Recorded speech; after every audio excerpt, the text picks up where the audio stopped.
Bonjour à toutes et bonjour à tous. Bonjour.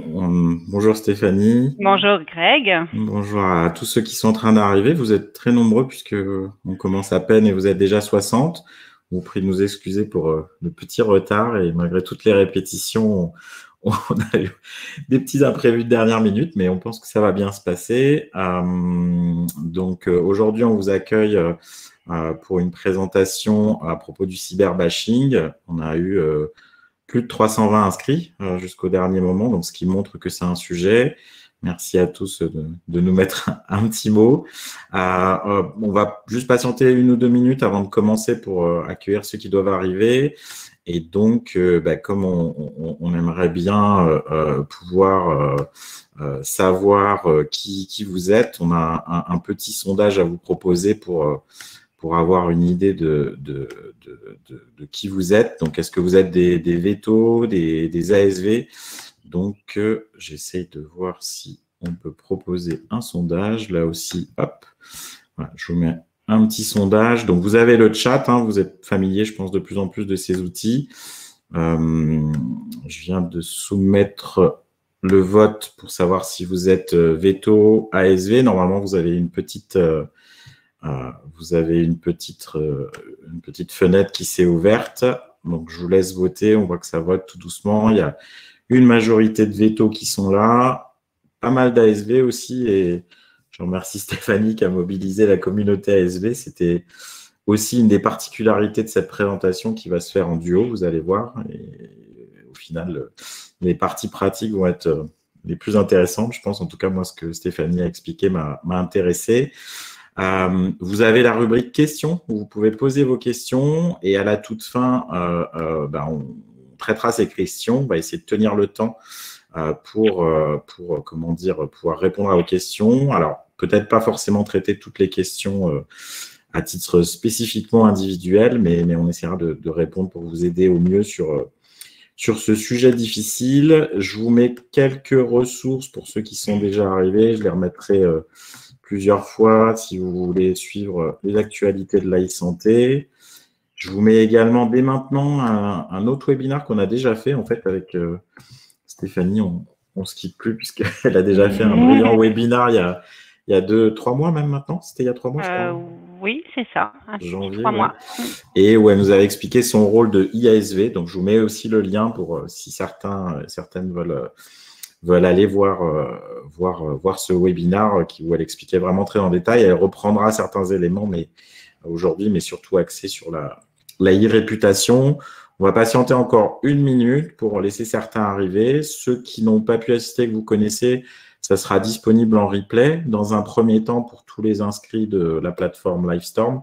Et dans un second temps, on mettra certainement aussi à disposition sur YouTube. Donc, comme ça, vous aurez tous les éléments. Je vous mets un dernier petit lien, j'en remettrai d'autres sur la possibilité de s'abonner à la newsletter pour être prévenu des prochains webinaires, avec la volonté d'en faire régulièrement. On va pas tarder à attaquer et donc on va commencer par se présenter. Donc, comme on vous l'a dit, il y a la volonté de faire ce webinaire en duo. Alors, à nouveau, c'est moi qui ai le même souci que toi. Donc, je ne sais pas comment ça se fait, mais je n'arrive pas non plus à avancer. Donc, décidément, on est un peu maudit. Je vais Je vais arrêter mon partage et je vais le remettre très rapidement en espérant que ça fonctionne. Hop, hop, hop, voilà. Les joies du live. Voilà.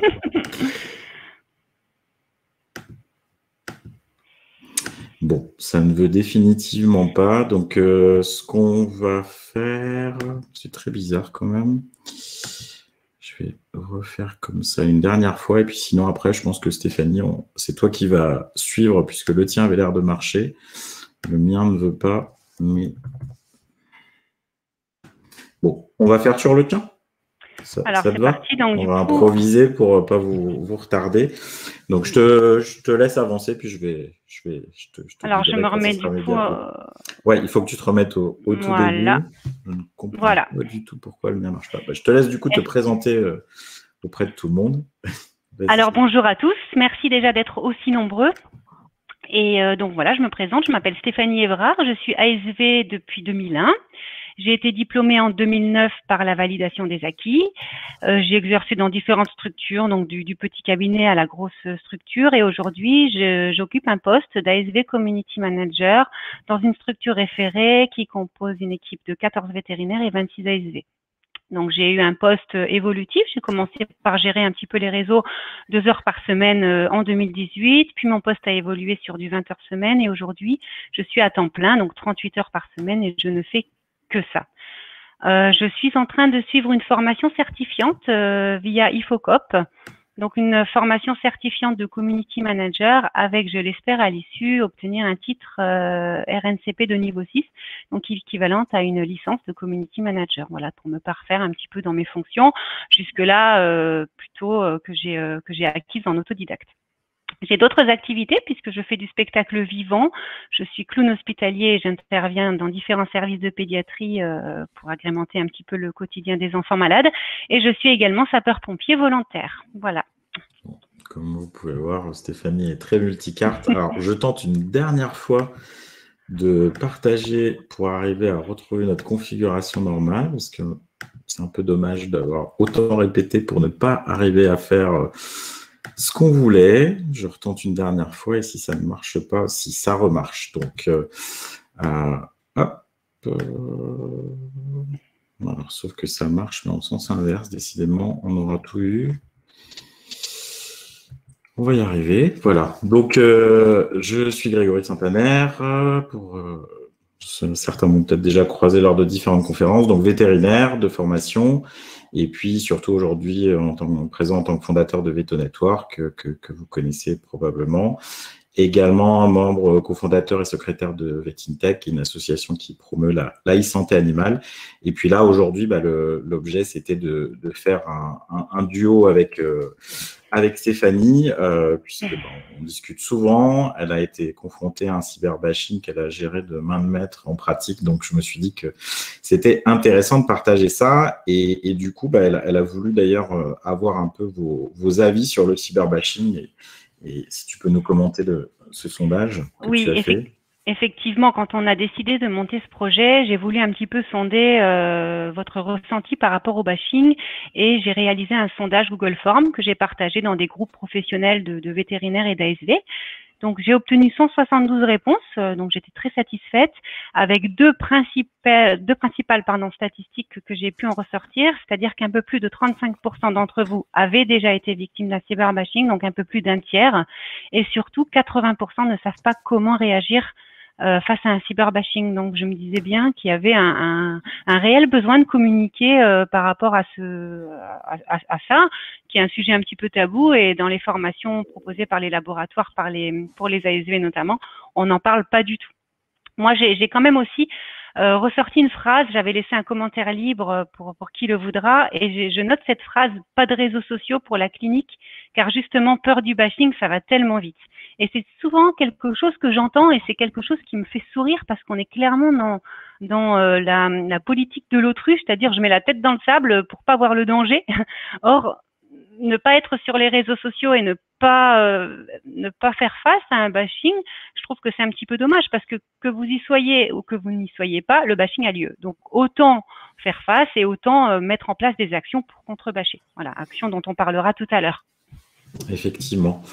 Donc, vous allez voir, la présentation se fait sur un mode d'alternance. Alors, moi, je viendrai exposer des éléments théoriques et puis ça sera en alternance avec Stéphanie qui viendra vous parler plus de la mise en pratique telle qu'elle la réalise concrètement au sein de la clinique Helvetia.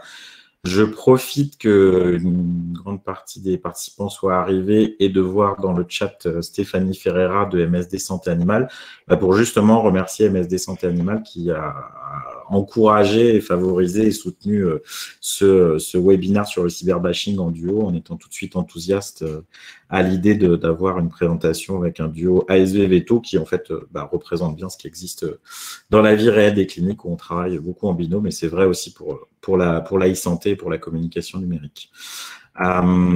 Bon, pour la réputation numérique, je dirais qu'il y a un point important à connaître et vous allez voir que ça va jouer beaucoup sur la présentation d'aujourd'hui. Vous êtes probablement ici parce qu'il y a eu le mot cyberbashing qui en général nous parle à certains. On a vu que pas mal de cliniques pouvaient être confrontées. Et ce que je voulais dire, donc vous venez surtout pour des éléments négatifs que vous avez pu vivre et donc je voulais marteler et répéter que la e-réputation, en tout cas en théorie, elle se façonne par la mise en place d'éléments positifs et ça devrait être le travail principal et vous allez voir que Stéphanie nous en parlera, elle le fait très bien. Et puis la surveillance, effectivement, des cas où des fois il y a des éléments négatifs, voire très négatifs. C'est quelque chose qui est une vraie préoccupation des établissements vétérinaires puisque le dernier baromètre digital de Imago Research en octobre 2020 interrogeait les vétérinaires pour savoir ce qu'ils en pensaient. Est-ce qu'une mauvaise évaluation pouvait avoir des répercussions négatives sur le chiffre d'affaires? Et on voit que voilà, une petite moitié, oui, certainement, un gros quart, oui, peut-être. Donc, il y a les 3/4 des vétérinaires qui sont conscients que malheureusement, je dirais, voilà, c'est comme ça, c'est des changements, on peut avoir une répercussion sur le chiffre d'affaires.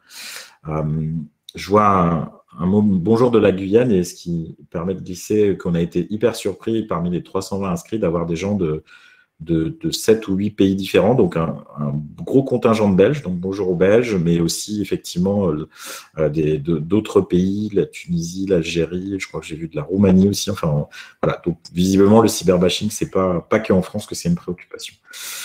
Je voulais vous rappeler également au niveau théorique ces éléments d'une enquête que j'avais menée en novembre 2019, donc qui montrait que quand un client devait choisir son vétérinaire, il utilisait différents moyens et que les avis étaient un des moyens qu'il utilisait de manière importante.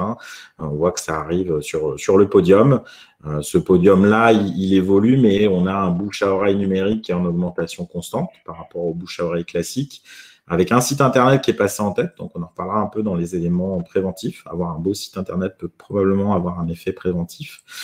Et puis la recommandation humaine, qu'elle soit numérique ou physique, donc ça peut être la famille, les amis, mais aussi les avis en ligne qui sont sur le podium et du coup la recommandation au sens large du terme qui reste important pour quelqu'un pour choisir son vétérinaire. L'influence de la réputation, on la voit aussi dans la suite de cette enquête où on voit qu'en fonction de la note, la question c'était est-ce que la note sur Google influence votre décision de choisir un établissement vétérinaire? Eh bien, on voit que on avait de 1, non pas du tout, à 10, oui, tout à fait. On voit qu'en particulier chez les plus jeunes générations, jusqu'à 34, voire 44 ans, il y a une proportion non négligeable qui répond 8, 9 ou 10, donc proche de oui, tout à fait, pour dire que les notes comptent. C'est probablement important pour ce que j'appellerais le primo-recrutement, c'est-à-dire des jeunes foyers qui ont entre 20 et 30 ans et qui vont se dire tiens, on prendrait bien un animal. Et du coup, à ce moment-là, il faut bien choisir un vétérinaire et typiquement, eux vont probablement regarder la présence numérique et les notes. Donc, au final, on a un capital à gérer, à monitorer au quotidien. C'est également quelque chose qui a une influence sur la réputation en fait de votre établissement au sens large du terme, y compris vis-à-vis des futurs recrues, et on sait que c'est quelque chose de crucial en ce moment. Donc on voit un point important, vos futurs recrues, dans cette enquête que j'avais menée là aussi en 2018, dans plus d'un quart des cas, vont regarder les avis sur Google. Donc c'est-à-dire qu'ils tiennent compte de la réputation de l'établissement pour orienter leur choix d'aller y travailler ou pas. Et si on va plus loin, voilà, la présence numérique de l'établissement, sa réputation peut avoir une influence sur le recrutement. On voit ici, la question, c'est est-ce que la présence numérique de l'établissement peut avoir une influence sur mon envie d'y travailler? Vous voyez cette courbe qui est décalée vers le oui beaucoup. Et avec même une donnée toute récente qui était il y a une très bonne, une thèse très intéressante en tout cas, de Audrey Le Breton, qui a soutenu sa thèse l'année dernière à Lyon, qui est intégralement sur la e-réputation. Et donc dans cette thèse, elle interrogeait non seulement les clients, mais aussi les vétérinaires et aussi les étudiants vétérinaires. Et donc il y avait presque 2/3 des étudiants qui indiquaient être influencés par la réputation en ligne d'une clinique, qu'elle soit bonne ou mauvaise, lorsqu'ils cherchent un stage ou un emploi. Donc, ça veut dire que le cyberbashing, le bashing, la réputation, je dirais que voilà, en général, on est touché au moment où ça arrive. mais ça peut avoir des répercussions beaucoup plus larges que juste le moment où ça se passe, et ça peut laisser une empreinte importante, d'où l'intérêt et on va voir comment Stéphanie a procédé, d'éteindre le feu, puisqu'elle est pompier volontaire, elle sait faire ça, et d'essayer de faire en sorte qu'il n'y ait pas de feu qui démarre. En fait, c'est aussi une autre façon de gérer les choses. Et justement, c'est à toi de jouer. Je te laisse rebasculer la presse pour prendre la main, et puis nous parler de, voilà, raconte-nous ce qui t'est arrivé, comment tu as fait, et voilà. Juste avant que tu démarres, tous ceux qui ont des questions, vous avez l'onglet questions dans la barre qui est sur le côté. N'hésitez pas, vous pouvez poser vos questions là, on les traitera après. C'est parti, cas pratique. Alors, comme vous l'a expliqué Grégory, nous avons été victimes d'un bashing assez virulent fin juin l'année dernière. Donc un bashing qui a engendré plus de 900 partages et plus de 400 commentaires, ce qui est énorme. Donc je me suis amusée à vous faire des petites captures d'écran, vous voyez, une petite pluie de commentaires très virulents qui a touché énormément notre équipe de vétérinaires, notre équipe d'ASV. Psychologiquement, c'était compliqué. Ça fait peur, ça part dans tous les sens. On n'a pas vraiment de formation sur le sujet, donc voilà, je vais vous expliquer un petit peu comment moi j'ai pu gérer la chose. Vous voyez, des mots vraiment violents, partagez s'il vous plaît, des belles appels à l'action avec le mot assassin. Enfin, vous voyez, voilà, des choses quand même assez costaud. Le post initial, donc un post initial suite au décès d'un animal et son propriétaire dans la douleur. Donc un post très bien tourné, alors diffamatoire, oui, avec assassin, aucun droit de visite, baignant dans ses urines. Enfin, je vais pas tout vous lire, mais vous voyez des propos quand même assez violents. Donc, le bashing, qu'est-ce que c'est? Le bashing, c'est vraiment une forme de défoulement, souvent collectif, qui consiste à dénigrer une personne ou un sujet. Et les réseaux sociaux sont vraiment le lieu adéquat pour ce type de défoulement, parce qu'on a une possibilité de viralité et de rapidité de cette viralité. Donc, c'est vraiment un lieu propice à ça. Comment moi j'ai découvert ce bashing? Tout simplement parce que l'auteur qui a posté ce post de façon publique nous a notifié. Vous savez, avec le petit arrobase, on peut toujours notifier un ami ou une structure, une page. Donc, j'ai été tout simplement nommée. De là, j'ai reçu une notification qui m'a fait prendre connaissance du post. Donc de ce post diffamatoire. La viralité a été assez rapide, donc on en a vite aussi parlé dans les groupes professionnels d'ASV ou de vétérinaires. Donc avec une sorte de confraternité qui s'est rapidement mise en place, des vétérinaires vous savez, attention, bashing dans le 57 en cours, est-ce que quelqu'un connaît quelqu'un qui bosse chez Alvesia, il faut les prévenir. Et donc des confrères qui nous prévenaient par Messenger, par mail. Donc bon, à savoir que puisque j'ai un poste à temps plein, j'étais quand même bien avertie, mais ça m'a vraiment fait plaisir de me rendre compte qu'au niveau de ces groupes, on a pu observer vraiment une bonne confraternité. Je vous ai fait un petit schéma de la viralité des partages réseau. Vous voyez donc en haut le petit bonhomme, papa content, qui va poster son post initial en mode public, qui va le partager à ses amis, qui eux vont partager à leurs amis, qui ont des amis, qui vont partager à leurs amis, enfin etc. On s'en sort plus. Ça peut partir dans tous les sens et très très vite. À savoir, et c'est très important, que lorsque le post initial est supprimé, tous les partages le sont aussi. Donc, si on parvient à faire supprimer le post de l'auteur mécontent, tous les partages le sont aussi. Ça, c'est pas rien parce que c'est partagé 900, 1000 fois, ça part vraiment dans tous les sens. On a mis en place des actions vers la communauté grand public. Donc là, je crois que Grégory vous a préparé un petit sondage. On aimerait vous poser une petite question. Est-ce que vous pensez qu'il est possible de mettre une page Facebook hors ligne? Alors, ça arrive tout de suite. Hop. Je vais juste vérifier. Je soumets le vote. Normalement, c'est parti. Donc, vous avez normalement dans l'onglet sondage, est-ce qu'il est possible de mettre hors ligne votre page Facebook? Donc, les 3 réponses possibles, c'est oui, je ne sais pas, non. Donc, pour l'instant, on a une quarantaine de votes. On vous laisse encore peut-être 10-15 secondes pour voter. Donc, je sais pas, tu vois les résultats en direct? Je vois pas les résultats. Je vais te les commenter, comme ça tu pourras Tu pourras voir. Donc là, on a une cinquantaine de votes. On va s'arrêter là. Donc, on a 57% de oui, et puis 30% de je ne sais pas et 15% de non. D'accord, très bien. Alors, effectivement, déjà, on peut mettre la page hors ligne. Si vraiment vous n'avez pas le temps ou si vraiment ça part dans tous les sens, vous ne pouvez pas gérer, dans l'immédiat, vous avez la possibilité de mettre votre page hors ligne. Au niveau de votre protection, si vous êtes victime d'un bashing, vraiment la première chose à faire, c'est d'aller configurer votre page Facebook. Vous vous rendez dans les paramètres de votre page et vous avez la possibilité d'y faire plein de choses, notamment restreindre ou bloquer la publication des visiteurs. Donc, si vous bloquez, vous empêchez toute personne de publier directement sur votre page. Si vous optez pour restreindre, à ce moment-là, vous devez approuver la publication. Vous modérez la publication. Donc ça, c'est une manière de protéger votre page. Vous avez la possibilité de bloquer les identifications, le petit arrobase dont on parlait tout à l'heure. Donc, ça peut être aussi intéressant de bloquer ceci pour éviter qu'on vous nomine à tout va, ce qui crée un lien dans le post, ce qui entraîne ça amène la possibilité à de personnes de venir sur votre page, de bâcher, enfin bref. Donc, vous avez la possibilité de bloquer ces identifications. Vous pouvez masquer ou supprimer les commentaires gênants. Donc, si vous les masquez, ça les masque sur votre page, mais ça ne les masquera pas dans le mur de la personne qui a écrit le commentaire, ni dans le mur de ses amis. Mais par contre, ça le masquera sur votre page. Vous pouvez bannir les bashers, donc carrément empêcher toute interaction, les blacklister, donc les empêcher d'interagir, les empêcher de liker, les empêcher de commenter, les empêcher de venir tout simplement sur votre page pour interagir de quelque façon qu'il soit. Et bien sûr, vous avez la possibilité de mettre votre page hors ligne. Vous pouvez également vous mettre en surveillance. Donc, la première chose à faire est de signaler le post. Alors, le signaler, Facebook a une charte très précise. Pour pouvoir retirer un post, il faut que le post soit à connotation terroriste, sexuelle, violent, diffamatoire. Alors, ce qui est diffamatoire pour vous peut ne pas l'être pour Facebook.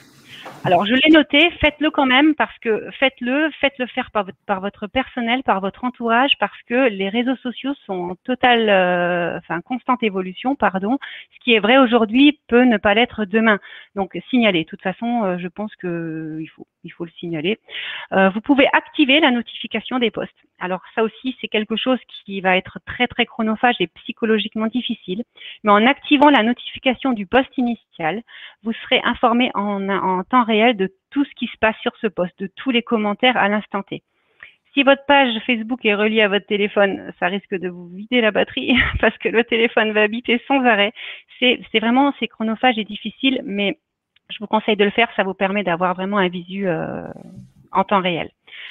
Ensuite, vous avez la possibilité, et je vous invite à surveiller le profil, le mur de l'auteur principal. Alors, ça vous permettra de cerner un petit peu son état d'esprit, s'il est en colère, si ça perdure dans le temps. Nous, dans notre cas, la personne partageait le post tous les jours, pendant une semaine. Elle repartageait. Et justement, concernant la répétition des partages, vérifiez par la barre de recherche de Facebook en tapant votre mot-clé, par exemple, nous, Alvesia, vous pourrez vous rendre compte que les bashers partagent parfois les posts dans des groupes type Petite Annonce, Le Bon Coin ou des groupes d'associations. Et là, alors, ce sont des groupes qui ont 100, 200, 1000, 2000, 6000 abonnés. Et là, du coup, le bashing peut partir vraiment, vraiment dans tous les sens.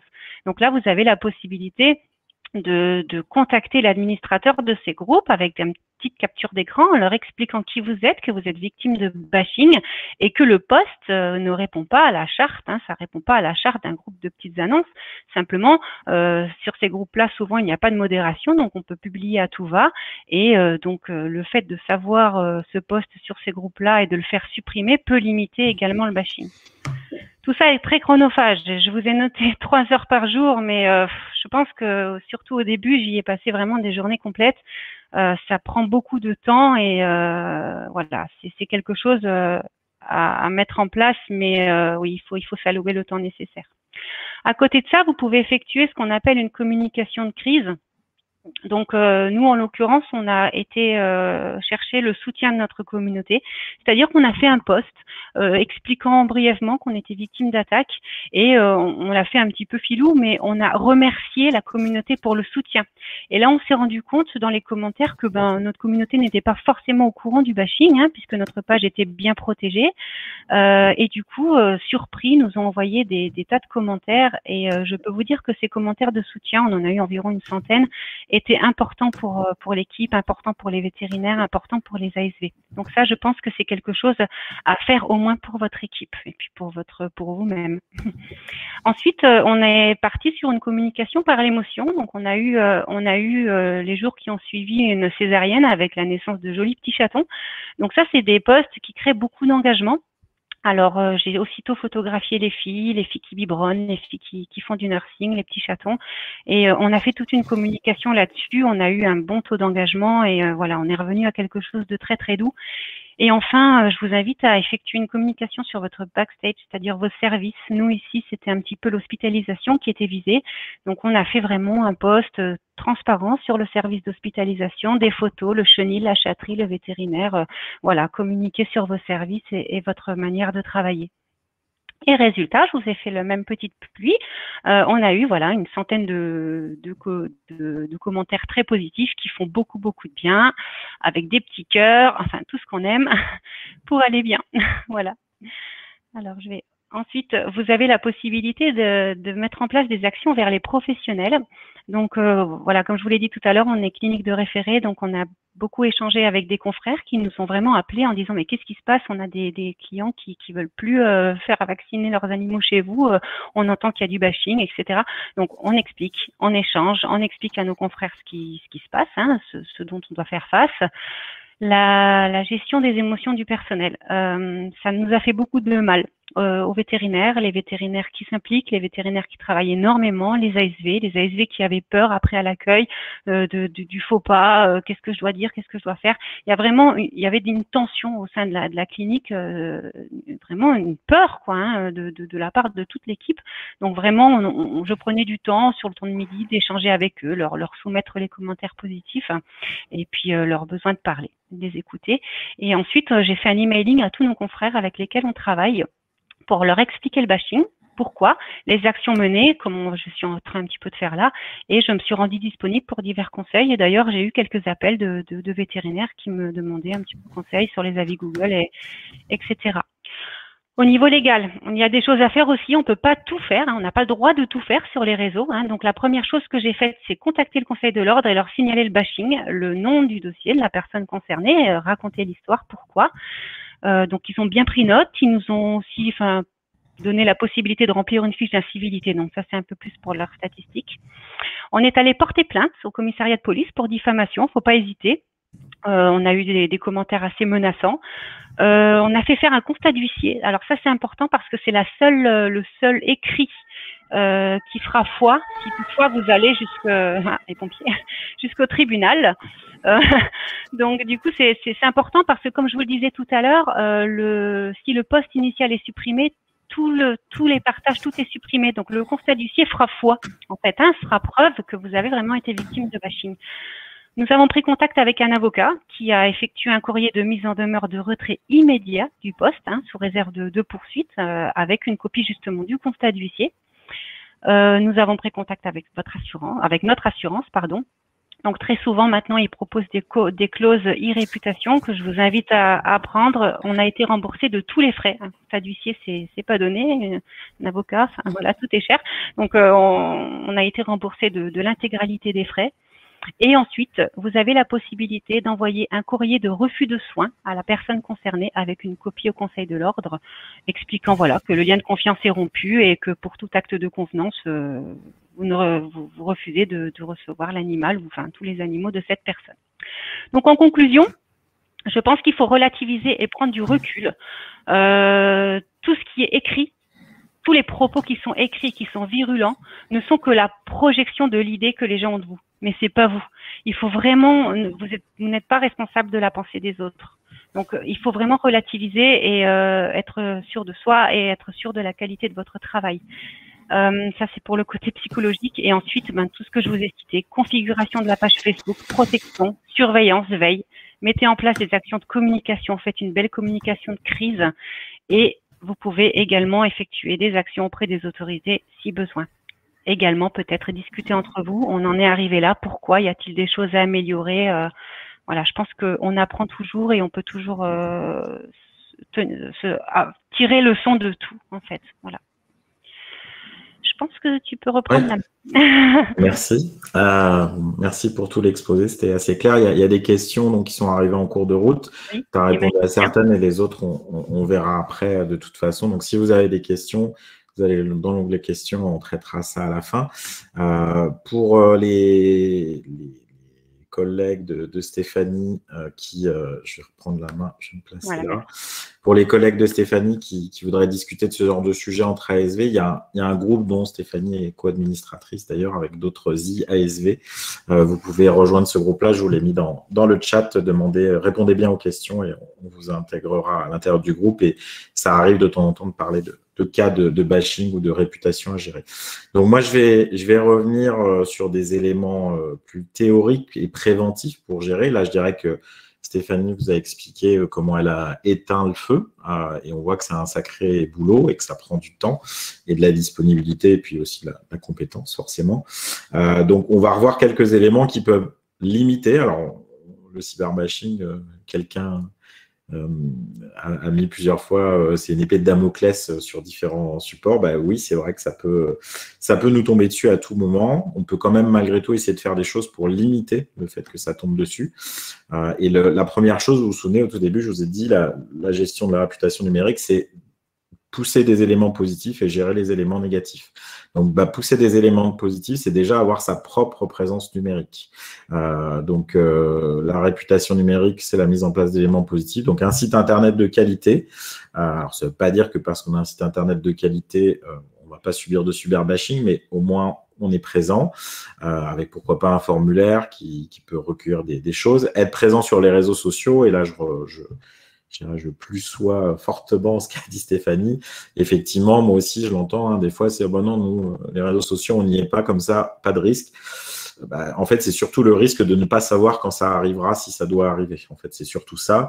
Alors que quand on y est, on reçoit des notifications. Alors, effectivement, il peut y en avoir beaucoup si c'est un gros cyberbashing, mais au moins, on est prévenu que quelqu'un a parlé de nous et ça peut permettre d'agir en conséquence, que ce soit des mesures préventives comme mettre sa page hors ligne ou bannir des gens ou tout ce que vous a expliqué Stéphanie, sachant qu'effectivement, on a la main quand même sur beaucoup de choses. Oui, en s'exposant, on peut subir des choses, mais on a la main sur beaucoup de choses. On peut contrôler ces réseaux pour en cas de tempête, être à même de s'en sortir. L'image numérique compte. Quand je vous parlais d'avoir un site internet, voilà, ça influe sur la décision de choisir un établissement vétérinaire, ça influe sur la perception. Alors, on est dans un monde qui est un peu bizarre, puisqu'on se retrouve dans un univers où normalement, on devrait tous être jugés uniquement sur nos compétences techniques ou d'accueil ou de choses comme ça. Et au final, ça finit qu'on peut être jugé pour la qualité de son site internet ou ce genre de choses. Donc, c'est vrai que ça nous perturbe parce que on n'avait pas signé pour ça quand on a tous voulu faire nos métiers d'ASV ou de vétérinaire, mais il se trouve que c'est comme ça. Donc, il faut trouver le moyen de s'adapter parce que de toute façon, on est dans un monde d'évaluation permanente. Je vous ai montré ici des résultats. On voit en une dizaine d'années, les choses ont drastiquement changé. Avec au début des années 2010, voilà, le fait de lire les avis en ligne, c'était pas forcément quelque chose de courant. Aujourd'hui, voilà, et quelque part, nous on s'en plaint quand les clients le font, mais qui parmi les auditeurs de ce webinaire n'a pas regardé des étoiles pour quel que soit le service, un hôtel, un restaurant ou n'importe quoi d'autre, pour se faire une idée, on va dire. Alors bon, voilà, ça. Donc avoir une bonne réputation numérique, ça peut être un bon outil, avoir un nombre d'avis positifs conséquent, ça peut être de bons outils parce que fatalement, la personne qui pourrait vouloir critiquer peut être retenue. Et ensuite, l'autre point, c'est que face à une masse d'avis positifs, l'impact d'étoiles ou de choses comme ça, alors Le cyberbashing, souvent, il s'accompagne en plus de commentaires, de partages, donc c'est plus violent, mais ça peut aussi se traduire. Alors, je ne sais pas si c'était le cas d'ailleurs. Est-ce que vous aviez eu des 1 étoile mises sur Google My Business? Alors, pas trop parlé? pas trop. Heureusement, pas trop. On en a eu, oui, on en a eu, mais pas autant que ce que je craignais. D'accord, ok. Et donc, comment faire au niveau préventif? C'est d'abord, au contraire, de ne pas casser le thermomètre, mais trouver tous les thermomètres que vous avez en ligne. Donc, essayer de repérer les endroits. Bon, les endroits, ils sont connus. C'est Google My Business, c'est les pages jaunes, c'est Facebook, plus quelques autres sites. Mais en général, vous allez avoir la majorité de gens qui vont vouloir mettre un avis, qui vont le mettre sur ce genre de support. Une fois que vous avez repéré où vous êtes, où on parle de vous, on en revient à toute la technique qu'a expliqué Stéphanie, c'est-à-dire elle a été prévenue rapidement parce qu'elle a été notifiée. En fait, elle a reçu des notifications qui lui disaient « Attention, il se passe quelque chose ». Et donc, en revendiquant chacun de ces lieux, eh bien, vous allez pouvoir recevoir des notifications dès qu'il y a quelque chose qui se passe. Alors, ça peut être des commentaires positifs, mais si c'est négatif, au moins, vous pouvez être prévenu rapidement et pouvoir être en mesure de répondre sans tarder avec les techniques qu'a pu expliquer Stéphanie. D'autres compléments qui n'ont pas été évoqués pour créer votre propre système de veille, c'est des outils comme Google Alert, en fait. Donc, Google Alert, c'est un système de recherche, mais j'ai l'habitude de dire que c'est Google dans le futur. C'est-à-dire quand vous allez sur Google et vous tapez le nom de votre clinique pour savoir ce qui ressort, vous avez une vision sur toutes les archives de tout ce qui est archivé par Google depuis le début d'Internet. Quand vous mettez le nom de votre clinique dans Google Alert, ça dit juste à Google, si un jour il y a ces mots-là qui sortent, qui sont archivés dans Google, je veux être prévenu. Donc, ça veut dire qu'on peut avoir… je vois que quelqu'un a découvert des emojis, puisqu'on va avoir des petits pouces qui viennent d'arriver. Donc, vous pouvez mettre le nom de la clinique, le nom des vétérinaires, par exemple, et vous pouvez demander à être notifié. Alors, clairement, Google Alert, ça ne vous sort pas souvent quelque chose, mais parfois, un article dans la presse, un article sur un forum. Malheureusement, c'est un outil de recherche qui ne va pas aller chercher profondément, c'est-à-dire les espaces fermés. Et typiquement, Google, du fait qu'il y a une identification est un espace fermé, Facebook, pardon, du fait qu'il y a une identification avec un espace fermé, ne va pas être concerné par Google Alert, mais ça peut être un bon complément. Et après, il y a la solidarité, qui est un très bon outil. Je dirais que malheureusement, je n'ai pas eu à chercher très loin pour prendre des exemples. Il y en a eu beaucoup les semaines précédentes sur différents groupes. Donc, vous avez essentiellement des groupes Facebook, et c'est ce que disait Stéphanie, c'est le fait que voilà, quelqu'un va dire bashing en cours parce que c'est passé dans son fil d'actualité en tant que personne. On va pouvoir le poster sur ces groupes où parfois on est plusieurs milliers de vétérinaires et d'ASV. Et il y a toujours, je dirais, un pote de promo, une collègue de travail ou ex-collègue de travail qui voit passer le truc, qui fait mince, c'est cette clinique-là que je connais bien, et un petit coup de fil, un message en privé ou quelque chose comme ça. Et ce qui fait que, voilà, être présent sur ces groupes-là, c'est aussi une forme de collectivisation de l'alerte, on va dire, une forme de solidarité professionnelle qui est assez intéressante. Donc, je vous conseille même si vous ne suivez pas ces groupes assidûment, y être présent. Et ça a été un des moyens qui a fait que tu as été prévenu en plus de tous les autres moyens que tu avais, quoi. Gérer les réponses pour prévenir. Le fait de gérer systématiquement tous ces avis, ça participe à construire votre réputation. Ça a été démontré dans d'autres industries. Donc là aussi, le fait de répondre systématiquement, alors purement intuitif de ma part, je n'ai pas d'études mais je pense que ça peut même avoir un effet préventif dans le sens où si quelqu'un veut vous allumer, mais qui voit que vous êtes présent tout le temps, que vous répondez à tout le temps, ça veut dire que dans sa tête, il sait que ça va être dû, en fait. Alors que des fois, les cyberbashing, c'est un peu, je n'ai pas l'impression derrière mon écran qu'il y a des conséquences. Il peut y avoir un côté un peu irréel de la chose et de se sentir protégé et anonyme, alors que si la personne voit qu'on est tout le temps là, le but, c'est de pas laisser une sorte d'impunité s'établir. Quand il y a un avis négatif, faire attention à ce que j'appelle escalade et propagation. Donc, escalade, c'est dans un même espace le fait qu'il puisse y avoir d'autres personnes qui viennent, en fait, ou quand on répond de manière aussi violente que le cyberbashing, que ça monte en température, on va dire. Et puis, propagation, c'est ne pas répondre, c'est aussi prendre le risque que la personne s'énerve et aille propager la chose sur d'autres supports. Par exemple, commence sur Google My Business, puis aille sur Facebook, puis sur les pages jaunes, et ainsi de suite, et ainsi de suite. Donc, l'idée, c'est d'essayer de commencer à discuter, et c'est une des questions, d'ailleurs, on va la traiter après, mais on va se garder ça pour la fin. Est-ce que vous avez essayé de prendre contact direct? On va garder le suspense pour la session de questions. Et donc, voilà, gérer ça. Et puis, le point clé, je dirais que c'est se protéger avec de la majorité silencieuse. La majeure partie, large et majeure partie des clients des vétérinaires sont contents, voire très contents. Simplement, bah, voilà, ils ne le disent pas forcément. Donc, il faut travailler à ça, faire en sorte que les contents s'expriment pour se faire une sorte de matelas de protection, hein. Si je reviens sur Google, qui est évoqué par certains dans les questions, bah, quand on a 4,6 de moyenne avec 120 notes, oui, quand on prend une note avec un sale commentaire ou plusieurs, on peut être fâché, blessé, mais ça ne nous touche pas tellement en termes mathématiques, en fait. Il existe maintenant plusieurs types d'outils. Anciennement, je citais uniquement Vocaré, mais vous avez d'autres outils qui commencent à arriver. Je pense à Club Vet Shop qui récemment a expliqué que les gens qui faisaient des achats sur la boutique en ligne pouvaient être amenés à mettre des notes. Vet Pocket aussi, qui est une application qui, là aussi, cherche à essayer de monitorer et pousser les avis positifs pour que vous ayez des meilleures notes sur Google. Donc, il y a différents outils qui s'emparent de ça et le but, c'est voilà, de vous assurer protection et crédibilité avec le plus d'avis positifs possible.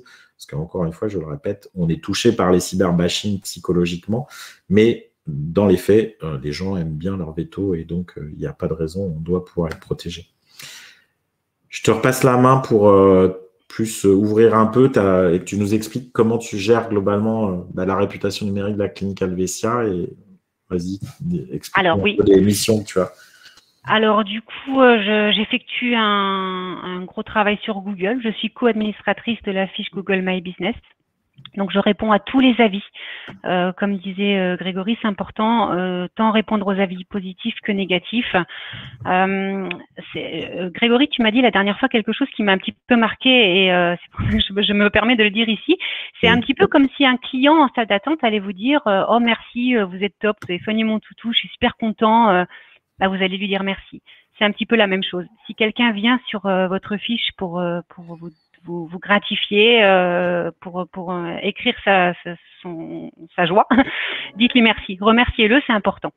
Les avis négatifs, c'est pareil, répondez-y, mais répondez-y de façon neutre. Pensez toujours que vous répondez à l'auteur, certes, mais vous écrivez surtout pour tous les autres personnes qui vont venir sur votre page pour essayer de sentir un petit peu ressentir qui vous êtes.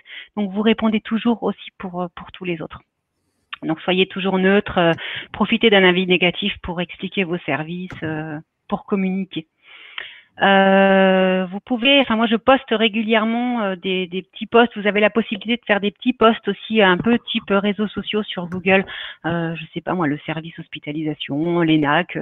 Vous pouvez communiquer et ça c'est très bon pour votre référencement entre parenthèses. Donc vous avez la possibilité de le faire et je mets à jour régulièrement la fiche, donc les horaires, les jours fériés, enfin quand on était en période de confinement, les restrictions sanitaires, enfin toute petite information utile pour la structure, pour l'organisation.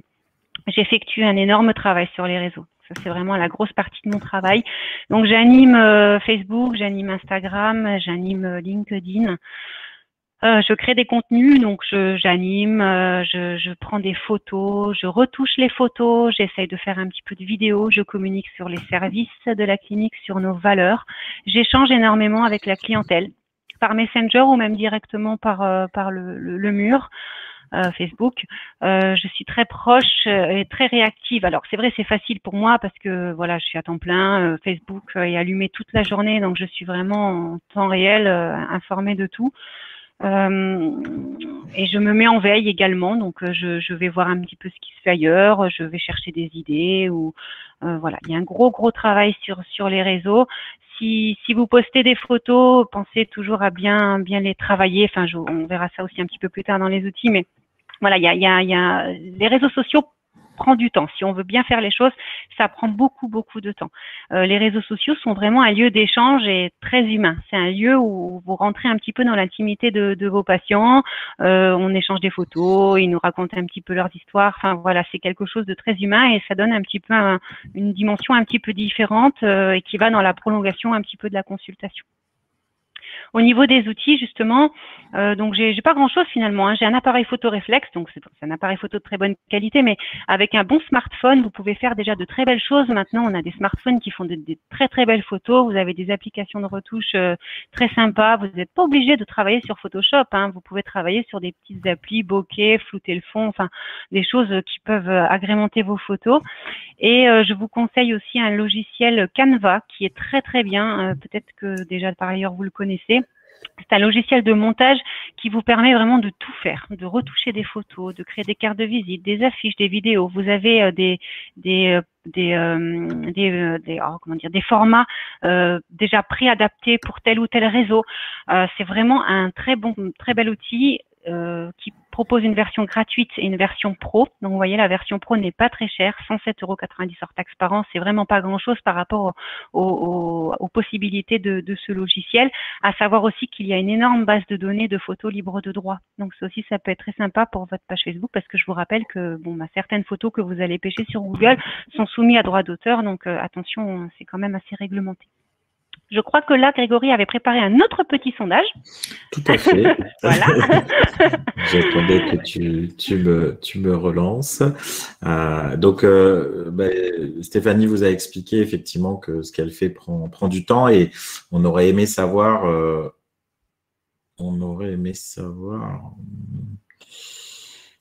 Bizarre, une part de limite.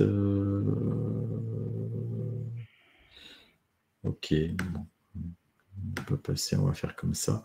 On aurait aimé savoir s'il y avait du temps alloué en fait dans votre établissement vétérinaire pour gérer la e-réputation. Et donc, non, pas de temps prévu pour cette mission. Oui, on fait au mieux entre les activités habituelles. Oui, du temps est prévu et un membre de l'équipe ne se consacre qu'à ça, en fait. Alors, comment ça marche chez vous, si vous pouvez nous répondre.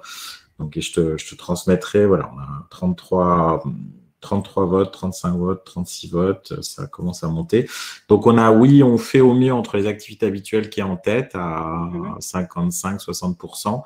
Non, pas de temps prévu, 36%. Et oui, du temps est prévu et un membre de l'équipe ne se consacre qu'à ça, on a 8%. Donc, effectivement, des comme toi, c'est pour l'instant c'est plutôt une exception, on va dire. Donc, très bien. Eh bien, écoutez, je vais vous parler du coup de mes forces. Justement, c'est la prise de conscience et la volonté de mes employeurs d'accorder du temps à ce poste. C'est vraiment, c'est pour ça que je suis là d'ailleurs. Hein, c'est pour ça que j'occupe un poste de community manager. Je gère vraiment l'ensemble de tout le côté communication en fait de la clinique. Évidemment, j'ai un attrait pour la communication depuis toujours, donc c'est sûr que vous pouvez pas mettre en poste une ASV en charge de la communication si elle-même n'a pas envie, n'aime pas faire de la photo, n'a pas une facilité pour la rédaction web. Voilà, c'est sûr qu'il faut quand même un attrait pour ce type de poste. Et évidemment, une de mes plus grandes forces sera le temps. Voilà, les 38 heures de travail que j'alloue à ça toute la semaine me permet de faire de belles choses. À savoir que voilà, j'ai débuté à 2 heures semaine, pareil, hein, entre 2 clients à l'accueil. Mais voilà, 2 heures semaine avec une bonne organisation de travail, c'est déjà un bon début pour prendre en main un petit peu vos réseaux et vous rendre un peu plus visible sur les réseaux, répondre aux avis, enfin tout ce qu'on vient de citer tout à l'heure. Donc, en conclusion de gestion globale, voilà, encore une fois, je vous reparle du temps, mais c'est vraiment quelque chose d'essentiel. Prendre conscience et dédier du temps au community management. Photographier vos équipes, photographier vos patients, communiquer sur vos services, communiquer sur vos valeurs, raconter votre histoire. Les réseaux sociaux sont un vrai lieu d'échange, une dimension un petit peu différente, comme je disais tout à l'heure, mais qui va dans la prolongation de la consultation. C'est vraiment un lieu de partage. Ça crée des liens. Vous créez des liens avec vos clients. Pour nous concernant, notre communauté est à 82% locale. Donc, c'est-à-dire que la communauté que nous avons sur Facebook sont nos clients. Donc, ça permet vraiment d'avoir une dimension vraiment différente. Voilà, racontez vos valeurs, encore une fois, vos messages, si vous avez des messages à apporter, et soyez à l'affût, soyez réactifs, tant pour les bonnes choses que pour les mauvaises choses type bashing. Et voilà, le fait d'être réactif pourra faire que voilà, on éteint le feu. On éteint le feu. Et oui, comme je l'ai noté, nous sommes ASV impliqués sur le terrain, en hospice, les mains dans le caca ou à l'accueil. Mais peut-être qu'au jour d'aujourd'hui, on a un nouveau poste qui apparaît, un poste d'IASV, et je pense c'est un poste qui a vraiment toute sa place au sein des structures vétérinaires. Et par ailleurs, si toi tu es ASV et que tu nous regardes, ça t'intéresse, tu commences à gérer la page où tu vas, où tu comptes en parler à tes patrons, on a ce groupe d'IASV Conseil et Partage dans lequel tu peux t'inscrire. Je suis co-administratrice avec Grégory Santaner, mais aussi avec deux autres ASV. Donc on a Soisic de la clinique vétérinaire des Sablons de Chartres et on a Élise de la clinique Senvet de Rouen. Et on y poste des petits trucs et astuces, on répond à vos questions, on échange, on transmet des infos. Par contre, je suis désolée pour vous vétérinaires, mais ce n'est réservé qu'aux ASV. Voilà. Et j'ai mis le lien dans le chat pour les ASV qui seraient présents, qui voudraient nous rejoindre. Sinon, on a le petit flashcode aussi. Oui, flashcode aussi à tester. Et puis, on va passer aux questions parce qu'il y en a pas mal. Donc, alors, Germinal, tu nous as demandé quelles seraient les mesures à prendre pour détecter un cyberbashing. Alors, je pense qu'on t'a répondu, peut-être tu l'as posé au tout début. Je pense que, si ça n'était pas suffisant, reprécise en question. Bertrand, tu nous dis, ce bashing a eu lieu sur votre page ou sur une autre page Facebook? Alors, est-ce que la personne avait posté sur son profil, c'est ça, tu as dit? Oui, la personne a posté sur son profil en nous notifiant et ça a été partagé à tout va. Donc, voilà. Parfait. Bertrand qui nous demande en cas de propos injurieux, quelle est la valeur légale d'une capture d'écran? Je pense que là aussi, tu as répondu sur le fait qu'il faut constat d'huissier pour avoir tous les éléments qu'on souhaite. Alors, devant un policier, si vous allez porter plainte, vos captures d'écran, on est OK. Mais si vous allez jusqu'au tribunal, si vous devez prendre un avocat, évidemment, là, ce sera un constat d'huissier. Oui. OK. Ensuite, il y avait deux questions qui se rejoignaient. Il y avait Élise, justement. Salut Élise. Et puis, une autre participante, Julie, qui nous demandait est-ce que vous avez cherché à contacter directement l'auteur du post pour désamorcer le bashing ou pour faire retirer le post? Alors, c'est quelque chose qu'on fait habituellement sur les mauvais avis. Mais par contre, là, la colère était telle qu'on a décidé de ne pas la contacter. Non. C'est vrai que… Oui. Il y a Jean-Luc qui nous demande comment peut-on réagir aussi de la même manière contre un avis Google négatif?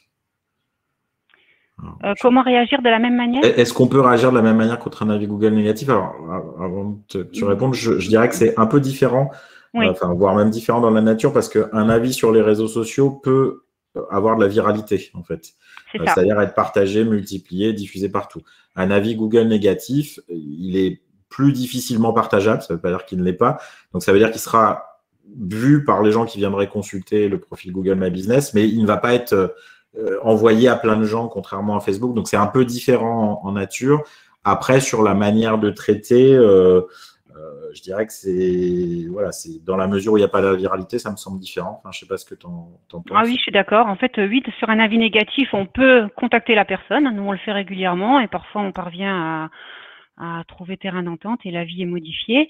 Ou alors répondre, tout simplement. Mais répondre, on voit souvent, je ne sais pas ce qu'il y a pour vous, mais on voit souvent des avis négatifs. Oh, les vétérinaires sont trop chers, c'est des voleurs, etc. Il n'y en a que pour le fric. Eh bien, profitez-en pour dire voilà, effectivement, la médecine vétérinaire a un coût. On a mis en place des possibilités de financement. On met en place des différents devis en fonction. Vous voyez, c'est vraiment la possibilité de communiquer finalement sur tout ce que vous faites. Donc c'est presque, peut-être pas un cadeau, mais presque. Ça vous permet vraiment une communication sur Google ouvert à tous, quoi. Je suis d'accord avec toi qu'effectivement, on peut exploiter, alors pour peu qu'ils ne soient pas trop nombreux, les mauvais avis. Oui. À ce propos, il y a une question qui est similaire avec Julie et Jean-Luc, c'est quelle attitude avoir lorsqu'on récupère une étoile sur Google My Business sans commentaire associé?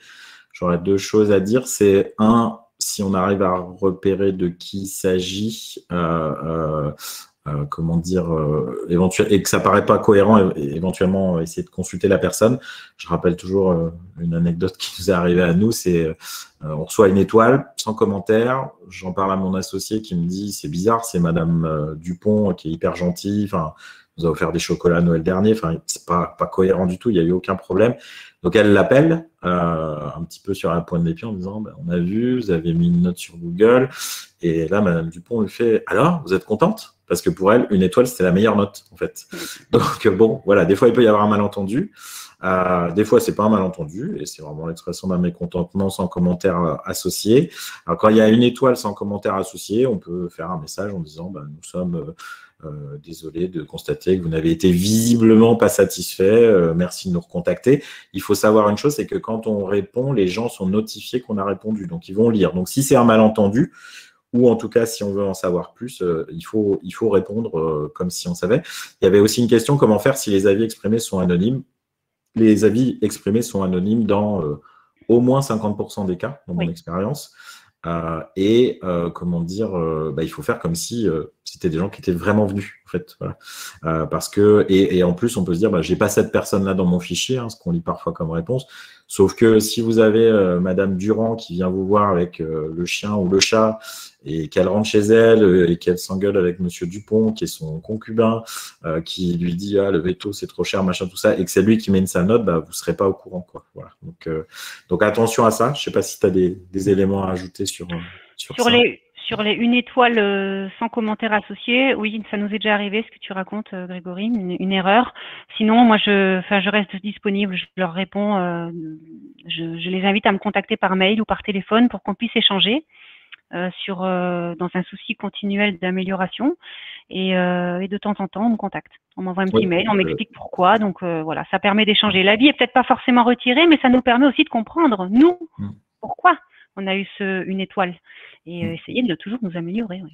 Et ça permet à ceux qui arrivent et qui vont choisir leur vétérinaire en tenant compte des avis de voir que dans 95% des cas, c'est super, il y a plein de bonnes étoiles, des gens sont contents, et que quand les gens ne sont pas contents, visiblement, voilà, on est prêt à discuter et à échanger. Et puis voilà. Je continue sur les questions. Il y avait une question de Cécile qui disait « Je n'arrive pas à avoir la main sur Google, je ne peux donc pas réagir aux commentaires. Je mets dans le chat un lien qui permet de contacter le service après-vente Google, entre guillemets. Donc, il faut bien le faire en étant connecté avec l'email dont on pense qu'il est en lien. Et ça permet d'avoir des gens même au téléphone, en fait. Ils ont pas mal progressé sur la gestion client. Donc, quand des fois on a des problèmes, on peut arriver à avoir une vraie personne. Ensuite, je continue parce que les questions s'ajoutent. Sur notre page Facebook, que du positif, mais sur Google, une catastrophe, négatif ++, et avec des pseudos. Comment répondre quand on ne sait pas qui est en face? Donc, on en a parlé. Il faut répondre comme si c'était un client. Et quand tu dis une catastrophe, Madeleine, qu'est-ce que c'est une catastrophe? Enfin, est-ce que c'est une moyenne de 3,5? Auquel cas, là, oui, c'est un problème.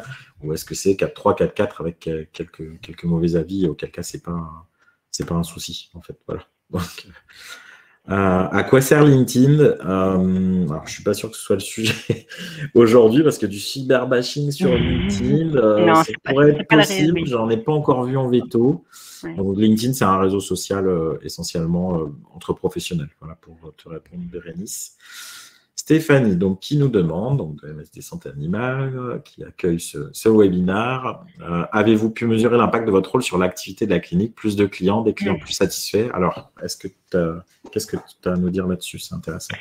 Le retour sur investissement, on n'a pas. Alors, on a beaucoup de travail, comme tout le monde, je pense. Je sais pas. Non, on n'a pas de retour d'investissement. On peut mettre en place des choses. On peut voir au niveau des statistiques. On peut observer un petit peu l'affluence sur notre site internet, sur notre page, mais on n'a pas, je peux pas vous donner de chiffres ou voilà, aide-moi un petit peu, Grégory, c'est compliqué. Non, effectivement, le retour sur investissement sur ça est compliqué. On peut avoir du qualitatif malgré tout. Comme tu l'as dit, ça a soulagé les équipes de voir que toi, tu étais sur le front pour les défendre. Ça a soulagé tes patrons probablement de savoir qu'il y avait quelqu'un qui gérait le truc parce qu'eux, ils avaient le nez dans le guidon dans la pratique. Ça a soulagé vos référents qui vous envoyaient des cas, de savoir que voilà, OK, vous étiez au courant, vous gériez. Donc, ça a soulagé aussi probablement votre communauté positive de voir que, voilà, OK, vous étiez attaqué, mais vous faisiez bien les choses. Donc, le quantitatif est toujours difficile à estimer. Le qualitatif, la tranquillité d'esprit, je dirais. Bon, voilà, ça. J'irais presque jusqu'à dire que ça n'a pas de prix. Après, Mais... si je peux rajouter quelque chose, Ouais, vas-y. une bonne visibilité sur les réseaux, une bonne gestion de votre page Google My Business va être très intéressant pour votre référencement. Et après, on a quand même pas mal de clients qui nous disent je vous ai trouvé sur Internet. Oui. Donc, ou alors au niveau des urgences, je vous ai trouvé sur Internet. Donc, vous pouvez poser la question à vos clients, vos nouveaux clients, comment vous nous j'arrive bien à parler. Comment nous avez-vous connus? Oui, Vous verrez, voilà, tout à fait. Il y a certainement beaucoup à faire encore pour étudier ça plus précisément. Si vous connaissez un étudiant veto qui veut faire une thèse là-dessus, je veux bien travailler avec lui. Il y a une question est-ce que tu pourras mettre pour Bertrand Menu dans le chat, Stéphanie, les noms des logiciels d'application pour retoucher les photos que tu as cités tout à l'heure, si tu pourras les mettre. Oui. Et pendant ce temps, je pose la question de Nicolas qui dit et comment ça se passe quand tu n'es pas là quand t'es en vacances? Est-ce que tu as un binôme Pour l'instant, non. Pour l'instant, j'ai pas de binôme. Au niveau des réseaux, tout est programmé. J'ai un calendrier éditorial, donc pendant mes congés, ça roule. Je vous avoue que je déconnecte pas vraiment. J'ai toujours un œil. S'il se passe quelque chose pendant le week-end, je serai là pour gérer, donc ce sera pareil pendant les vacances.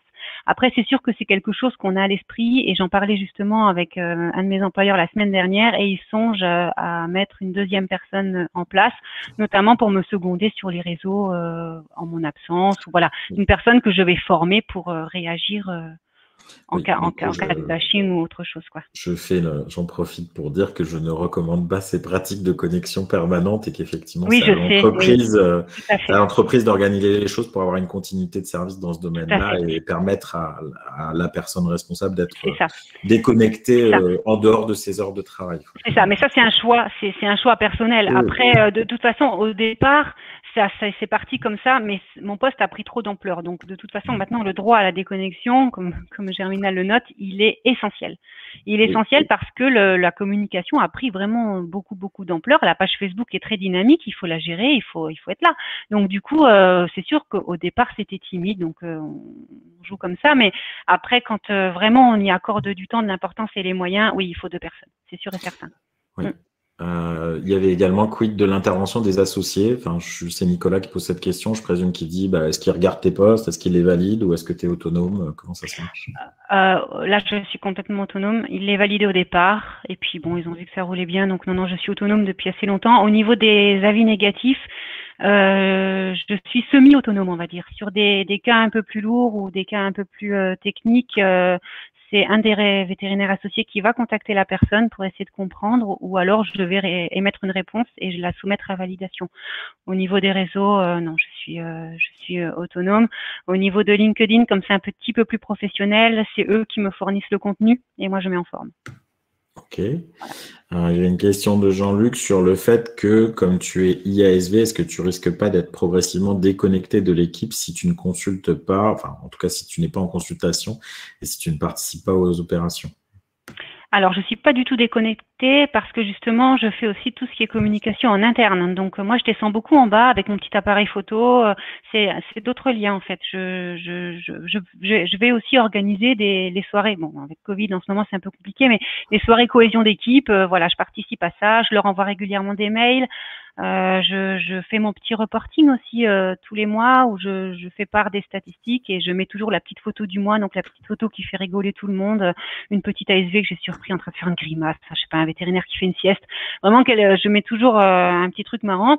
Et puis non, je descends souvent. Hein. Moi, je suis au premier étage dans mon bureau, mais je descends souvent. Alors certes, je suis plus sur le terrain, je suis plus à l'accueil, je suis plus en aide aux soins.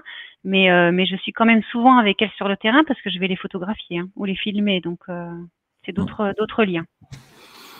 pour connaître comment fonctionne Stéphanie, effectivement, je pense qu'elle est même peut-être plus en contact avec l'équipe que quelqu'un qui serait dans Oui, l'équipe et la tête dans le guidon parce qu'elle a du temps pour ça, en fait. carrément, ouais, c'est ça, exactement.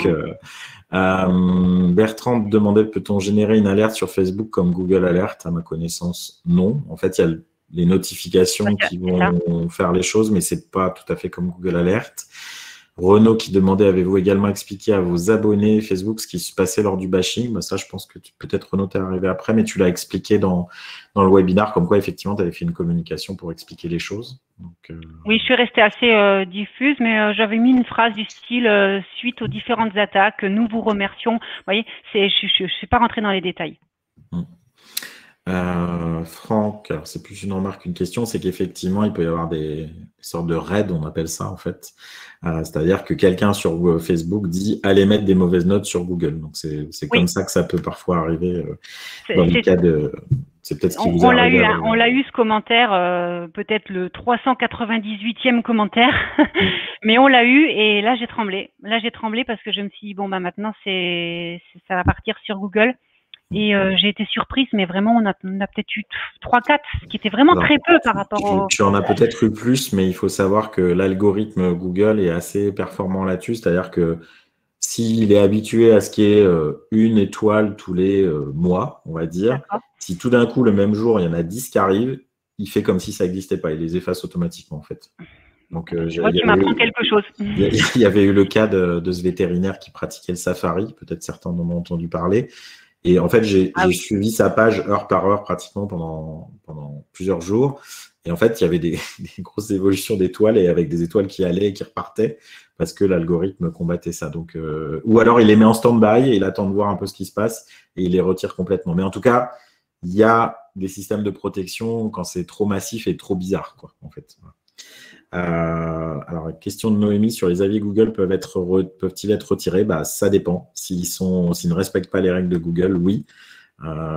J'ai mis tout à l'heure dans le chat un lien pour obtenir le SAV. Donc, vous pouvez aussi les contacter quand il y a des choses qui ne vont pas de ce côté-là. Pareil pour Annabelle, quand tu parles de mots-clés interdits dans les réponses Google, je ne suis pas au courant de ça, mais pareil, voir avec le SAV. Et Marianne qui dit, et si c'est un veto qui gère les réseaux sociaux, y a-t-il des groupes comme celui de Stéphanie ouverts au veto? Alors là, pour le coup, on traite en général plutôt ça dans le groupe Facebook numérique et santé animale pour Marianne. Je te le mets dans le chat tout de suite si tu veux nous rejoindre. On est à peu près 1200 et alors après, on traite de la santé animale au sens large du terme. On a traité toutes les questions, il est 13h53, vous êtes encore plus d'une soixantaine présents, donc je pense que malgré tout, il y en a pas mal qui vont devoir aller retourner au boulot. Alors, je voudrais parler de deux petites choses avant, c'est remercier encore AMSD Santé Animale qui nous a soutenus pour ce webinaire. Je vous mets un lien vers le club ASV et des formations qui vont arriver et le webinaire d'aujourd'hui sera en replay sur cette rubrique formation. Donc, si vous êtes ASV et que vous voulez suivre des formations en ligne, vous pouvez aller sur cette rubrique. Je vous mets également un autre lien. Si vous êtes là, c'est que vous aimez probablement le numérique, la santé animale et la e-santé. Donc, je vous mets aussi un lien vers Numanima, qui est un événement qui aura lieu le 7 juillet à Nantes, où on parlera de e-santé animale au sens très large du terme. Alors, plutôt les data que la communication, mais souvent c'est lié.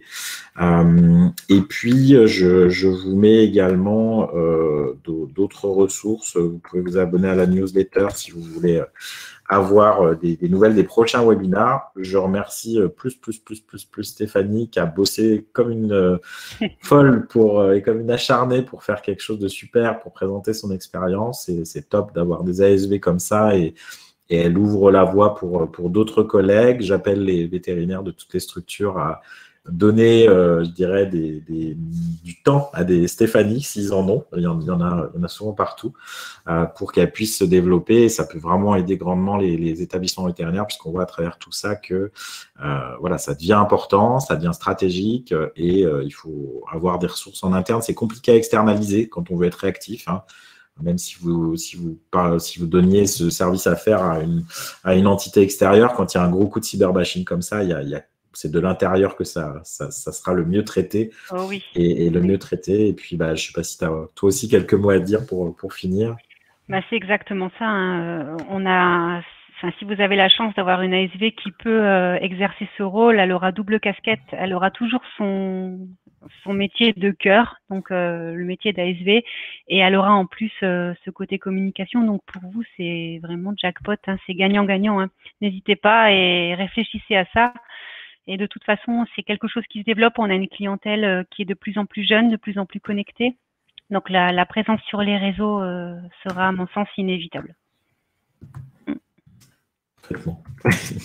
On va tous retourner dans notre vie de soignant, enfin en tout cas pour la plupart d'entre nous. Merci pour votre présence en nombre, et puis donc vous allez avoir accès au webinar dans les 24 heures qui viennent en replay, et puis je vous dis on communiquera sur différents réseaux pour parler. Donc si vous voulez le montrer à vos collègues, n'hésitez pas, vous aurez la possibilité sur YouTube en particulier. Merci à toutes, merci à tous, encore un grand merci Stéphanie, et à très bientôt. À toi.